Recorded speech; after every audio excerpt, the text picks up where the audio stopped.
36-year-old woman is brought to the emergency department after being involved in motor vehicle collision.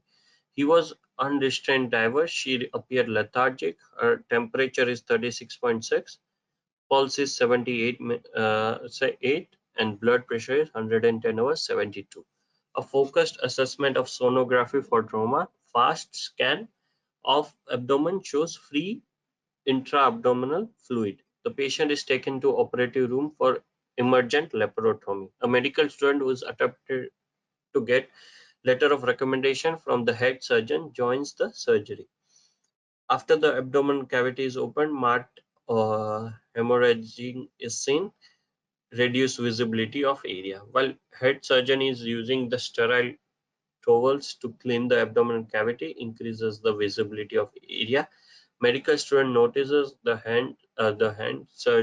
head surgeon's left hand drops below the height of table after discarding a bloody sterile towel. Which of the following is most appropriate for this medical student? What should appropriate action for this medical student to be?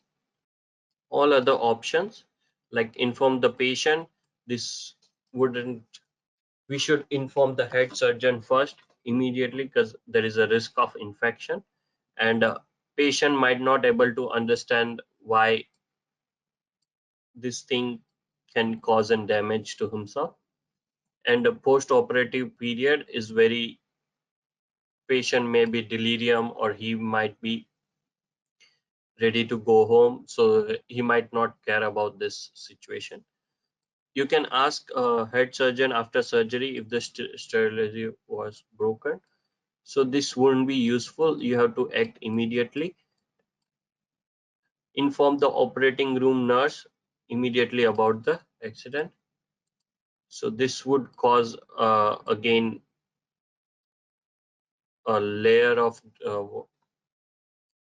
intimidation between the informing the nurse and then head nurse informing the surgeon. So this should be not present during the teamwork. So basically surgery is a teamwork process where everyone can speak directly to each other. Let's say there was a head surgeon and then student and nurse. So everyone will be able to communicate to. There should not be any hierarchy or any kind of discrimination or in this surgery. Surgery is a teamwork. Pull the surgeon immediately away from the operator. So this would again break the rule. We should able to inform head surgeon directly. We cannot pull them apart from the operating room.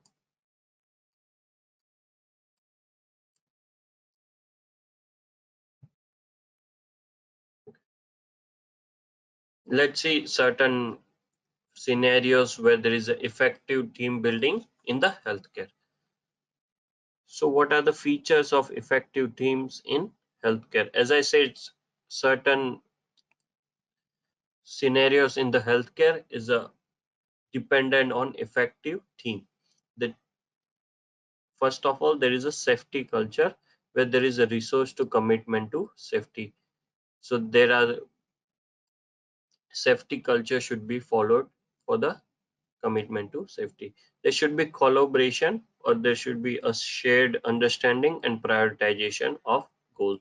Everyone should agree on taking care of the sickest patient or patient who is in ICU first, then any stable patient. So this should be shared understanding and prioritization of goals. There should be distinct role that avoids the strict hierarchy. This should be noted. Everyone have their own goals, and this decreases the strict hierarchy. Psychological safety should be seen as this medical student was trying to get LOR from the head surgeon.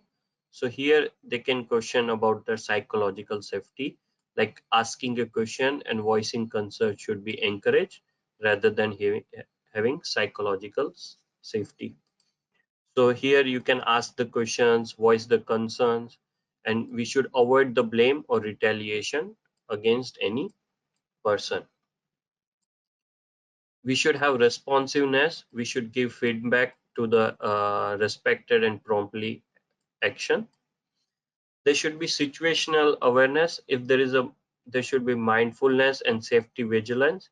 Like if any person commits any kind of situations error, there should be mindfulness amongst the team to cross check and see each other's action. The transparency should be prompt disclosure of, we should disclose any errors or safety information to one another and should be included in the primary safety information evaluation. So teamwork is a foundation of safe medical care, and it's undermined by hierarchical based barrier or intimidation.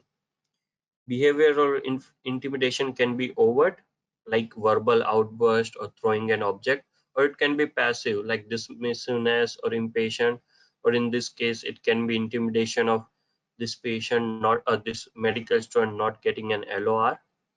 So in settings where leaders can evaluate and supervise the junior learner, intimidation can motivate a junior team member to prioritize acquaintance and boldness over caution and patient safety. So this intimidation, psychological intimidation, can risk patient safety. So that's why medical effective teaming in healthcare is appropriate. Suboptimal team dynamics can be improved by teamwork training, including communication, mentorship, and promotion of safety culture.